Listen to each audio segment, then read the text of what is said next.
শিক্ষামন্ত্রীর সঙ্গে অনেকবার, এই যে দেখছেন আজকের এটা ঘটনা নয়, আমরা একাধিকবার, এবং এই যে অনারিয়ামটা পাই সেটা শুনলে অবাক হবেন আপনি দাঁড়িয়ে থেকে এখানে, যে মাস গেলে আমি যখন ফোনটা খুলি আমার মেসেজ আছে 13,141 টাকা। আমি আপার প্রাইমারি প্যারা টিচার, কিন্তু আমি অ্যাজ এ টিচার হিসেবে কাজ করি। আমার স্টুডেন্টরা আজকে ডক্টর, ইঞ্জিনিয়ার, এবং আমি মনে করি যে আমি যে পড়াটা পড়াই, মমতা দিকেই আমি চ্যালেঞ্জ করছি যে উনি পাঠাক পরিদর্শক দিয়ে দেখুক যে আমি কিভাবে পড়াই।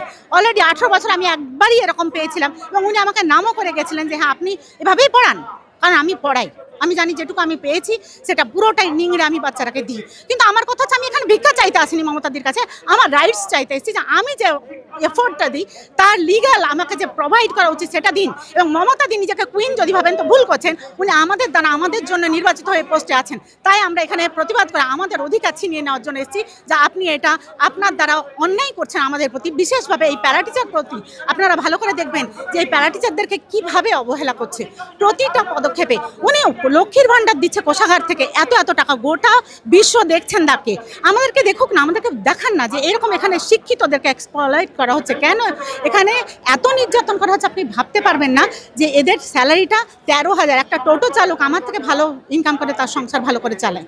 আমি এই যে কাজটা করছি কেন, আমার এটা স্বপ্ন ছিল, ড্রিম, যে আমি শিক্ষকতা করব। সেই ড্রিমটা আজকে মানে কিভাবে তছনছ হয়ে মানে গুড়িয়ে যাচ্ছে, আমার খুব কষ্ট হচ্ছে, কিন্তু আমি এটা ছেড়ে দিতে পারছি না, কারণ আমার বয়সটা শেষ হয়ে আছে এবং কম্পিটিশন প্রচুর বেড়ে আছে। আমি ভাবছি এটাতে কোটাতে যদি আমাকে একটু রিল্যাক্সেশন দেওয়া হয়, কারণ আমি এখন আর আগের মতো 8 ঘন্টা পড়তে পারি না, টাইম পাই না। আমি পারবো যদি আমাকে সেই পরিবেশ দেওয়া, আমি পারবো। এবার আমি এসএসসি দিতে পারলাম না, কারণ আমার বয়সটা করিয়ে দিলেন মমতাদি। এর উত্তর কে দেবে, এই কষ্টের ভাগ কে নেবে, এই অধিকার থেকে আমাকে বঞ্চিত করার অধিকার কে রেখেছিল? উনি আবার নতুনভাবে 10%-এর চাকরি না দিয়ে আবার ভাবছেন যে আবার অ্যাড দেবো এসএসসির জন্য, তাহলে আমাদের কি হবে? আমি আজকে খুব কষ্ট করে মুর্শিদাবাদ থেকে এসেছি একা, আমার হাজব্যান্ড আসতে দিয়েছিল না, তো বুঝি তখন মনে হচ্ছে এটা আমার নিজের লড়াই, বাঁচার লাস্ট টাইম লড়াই। তো আমি বলে আসি আমার কথাগুলো, যে কিভাবে নির্যাতন করা হচ্ছে এই ওয়েস্ট বেঙ্গলের শিক্ষিত মানুষরাকে। মুখ্যমন্ত্রী তো একবার নেতাজি ইন্ডোরে মিটিং করে সবার সাথে কথা বলে একাধিকবার বলেছেন কেউ খাবে না, ওনার তো লেকচার। তাহলে আমরা কেন না খেয়ে আছি এখন উনি কেন ভুলে গেলেন? গদিতে এসে উনি কি নিজেকে আলাদা ভাবতে শুরু করলেন? উনি কি অন্য স্বপ্নপুরীতে চলে গেলেন, দিয়ে অন্য স্বপ্ন দেখতে শুরু করেছেন? আমাদেরকে ভুলে গেছেন আমরা মানুষ, আমরাকে অন্য একটা জায়গায় ফেলে রাখছেন কেন? এটার আমি উত্তর চাই ওনার কাছ থেকে। উনি যদি সত্যি প্রাইম মিনিস্টার হন, এবং আমি জানি আমাদের মতনই উনি সাধারণ, ওনাকে তাহলে এই উত্তর দিতে হবে কেন আমাদেরকে এইভাবে বঞ্চনা করছেন, এভাবে নির্যাতন করছেন, কোন রাইটসে? আমরা অসহায় জানুন তো, বারবার এইভাবে রিকোয়েস্ট করছি, কত আমার এজটা শেয়ার হয়েছে, আর ক বছর পর আমি হয়তো রিটায়ার করবো, কিন্তু একজন সৃষ্টিকর্তা আছেন, আমি তার কাছে হয়তো গিড়গিড় করে সারাক্ষণ বলবো এর বিচার চাই, এর বিচার চাই। নিশ্চয়ই প্রকৃতি ওনার বিচার দেবেন, আমি মনে করি লাস্টে আমি যদি এই বিচার না পাই, আমি শিওর যে প্রকৃতি এর বিচার দেবেন ওনাকে, কারণ এটা উনি ভীষণ ভীষণ ভীষণ অন্যায় করছেন, যেখানে শিক্ষিত যোগ্য। এবং আরও একটা খেলা চলছে, সেটা শুনলে আপনারা অবাক হবেন, অনেকেই জানেন না, সেটা বলার জন্য আমি এসেছি। সেটা হচ্ছে প্যারা টিচারদেরকে দেখানো হচ্ছে কোর্টে, হাইলাইটস করা হচ্ছে রুলসে, যেটা যে আমরা টিচার নই, বলা হয়ে গেছে হাইকোর্টে। কারণ আমরা কি করি, আমরা নাকি রিমেডিয়াল ক্লাস নিই, এবং আমরা হচ্ছে টিএলএম ডেভেলপ করি, এবং আমরা ড্রপ আউট খুঁজি। আমার লালগোলা এসএম গার্লসে ড্রপ আউট নেই বলতে গেলে, কারণ তারা ড্রপ আউট না, তারা টিউশন পড়বে।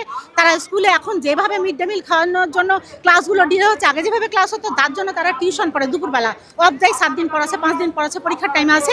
এবং বর্তমানে অনেকেই নন গভর্নমেন্ট স্কুলে ভর্তি হয়ে যাচ্ছে, 4000 স্টুডেন্টের মধ্যে অনেকেই মাঝে মাঝে আসে না, কারণ নন গভর্নমেন্ট স্কুলে পড়ছে, সরকারি ফ্যাসিলিটি নেওয়ার জন্য আসছে স্কুলগুলোতে ইচ্ছে করে। আমার নিজস্ব ধারণায় সরকার তো চাইছে যে স্কুলগুলোকে বন্ধ করে দেওয়ার জন্য, এবং আমাদের মতো এইদেরকে চালানোর জন্য আমাদেরকে দিয়ে প্যারাটিচারদের দিয়ে চালাবেন, এবং শেষে বলবেন এরা যোগ্য নয়। কিন্তু উনি যোগ্যতা আগে প্রুফ করুক যে আমরা যোগ্য কিনা, সেই জায়গার জন্য আমরা ওয়েলকাম জানাচ্ছি, আমাদের যোগ্যতা প্রুফ করুন, উনি করুন, এসে দেখুন যে যোগ্য কিনা আমরা প্যারা টিচাররা। এবং আমাদেরকে যে এই 13,141 টাকা, বলুন তো কোন মানুষের একটা মাস চলে 13,141 টাকা? আমি আপার প্রাইমারিতে পড়াই, আমার পাশে বসা সিটে যে এসছে সে ওখানে এত স্যালারি পায়। এবং এই যে বললাম আজকে এখন সবাই ঘুরতে গেছে, আমি এখানে এসে ধর্মতলার রাস্তায় বসে আছি, এটা আমার ছিল পাওয়ার, আমার যোগ্যতা কম তাই আমি এখানে এসে বসে আছি। কেন আমি বসেছি? আমাদের সরকার তার নিজস্ব প্ল্যানিংয়ের ভুলের জন্য আমাকে বসিয়ে রেখেছেন, আমি এখানে বসার নয়, এর উত্তর ওনাকে দিতে হবে। আমি তাই চাইবো জনসাধারণের কাছে তুলতে, যে প্যারা টিচারদেরকে যে অবহেলা করা হচ্ছে, অথচ আমাদের কাজ করে নেওয়া হচ্ছে। আমাদের 16টা ক্লাস বলা হচ্ছে, সেগুলো রিমিডিয়াল ক্লাস হওয়া উচিত। আমাকে রেগুলার কোর্সের মতো ক্লাস নেওয়া হচ্ছে, সেখানে 16 জায়গায় 20-22, এবং আমাকে আমার 550 খাতা জমা দিয়ে এলাম দেখে, এবং অ্যানুয়ালের কোশ্চেন জমা দিয়ে এই ছুটির আগে দিয়ে এসেছি।